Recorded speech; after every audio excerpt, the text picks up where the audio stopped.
Long before sugarcane fields or artificial sweeteners, humans turned to a golden nectar hidden in the heart of nature: honey. For over 8,000 years, honey has been harvested not just as food, but as medicine, currency, and even an offering to the gods. Cave paintings in Spain show ancient hunters braving wild hives to extract this sticky treasure, risking pain for just a taste of sweetness. It was the first natural sweetener known to mankind and remains one of the most chemically complex foods we still consume today.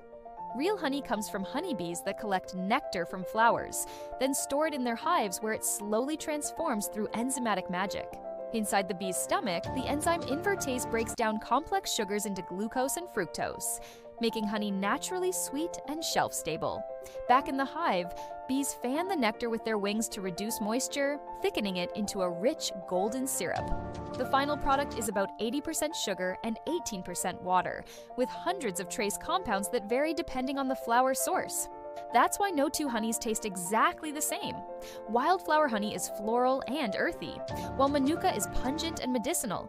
In Egypt, honey was so valued that it was sealed inside tombs, meant to nourish souls in the afterlife. And yes, archaeologists found 3,000-year-old honey still perfectly edible. Its natural acidity, low water content, and presence of hydrogen peroxide make honey almost immune to bacteria and spoilage. That's why it's not just food. Honey has been used for wound healing, embalming, skincare, and sore throats for millennia. Modern science now confirms what ancient civilizations already believed: honey truly is antimicrobial. It inhibits over 60 species of bacteria, including E. coli, salmonella, and even drug-resistant superbugs like MRSA. One of the most potent types is manuka honey, produced in New Zealand from the nectar of the manuka bush. Manuka contains methyl glyoxal, MgO, a compound with powerful antibacterial effects that continue working even when diluted. In hospitals, manuka honey is used in wound dressings to prevent infection and accelerate healing. But not all honey is medicinal. Many store-bought brands are ultra-filtered, heated, or even mixed with sugar syrups, stripping away the natural enzymes and benefits. To get real honey, look for raw, unfiltered, and ideally local varieties. They're more likely to retain antioxidants, pollen, and active enzymes. Honey also contains small amounts of vitamins B2, B3, B5, B6, C, and minerals like calcium, iron, magnesium, and zinc. Though not a significant source of micronutrients, these trace elements still contribute to its overall health-supportive properties. One of honey's greatest roles today is as a natural cough suppressant. Especially for children over 1 year old, a spoonful before bed has been shown in studies to reduce coughing and improve sleep better than over-the-counter medications. It coats the throat, reduces inflammation, and helps calm nighttime irritation without side effects. Honey also supports digestion by acting as a prebiotic. It feeds beneficial gut bacteria and may help ease constipation.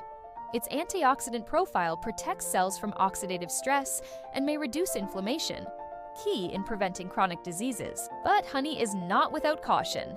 It's high in sugar, about 17 grams per tablespoon, and should be used mindfully, especially by those managing blood sugar. It has a lower glycemic index than refined sugar, meaning it raises blood glucose more slowly, but it's still a form of sugar. For diabetics, small quantities of raw honey may be better than white sugar, but only with careful monitoring and doctor guidance. Importantly, honey should never be given to infants under 12 months old. Their digestive systems aren't mature enough to handle potential spores of Clostridium botulinum. This can cause infant botulism, a rare but serious condition that affects the nervous system. For everyone else, honey is not just safe. It can be beneficial when consumed in moderation and sourced carefully. It can be enjoyed in tea, spread on toast, drizzled over yogurt, or even applied to the skin for hydration and healing. But heating honey over 40 degrees, 134 degrees, may destroy its enzymes and active compounds, so avoid cooking it at high temperatures. Instead, add honey to warm, not boiling tea, or stir it into cooled oatmeal to preserve its natural goodness. Even in baking, you can use honey as a natural sweetener. It adds moisture and a subtle floral note to cakes and breads. Just remember, it's sweeter than sugar. so recipes need less of it. And for skincare, honey's humectant properties draw moisture to the skin, making it a powerful natural face mask. Combined with turmeric or yogurt, raw honey can soothe acne, brighten the complexion, and soften rough patches.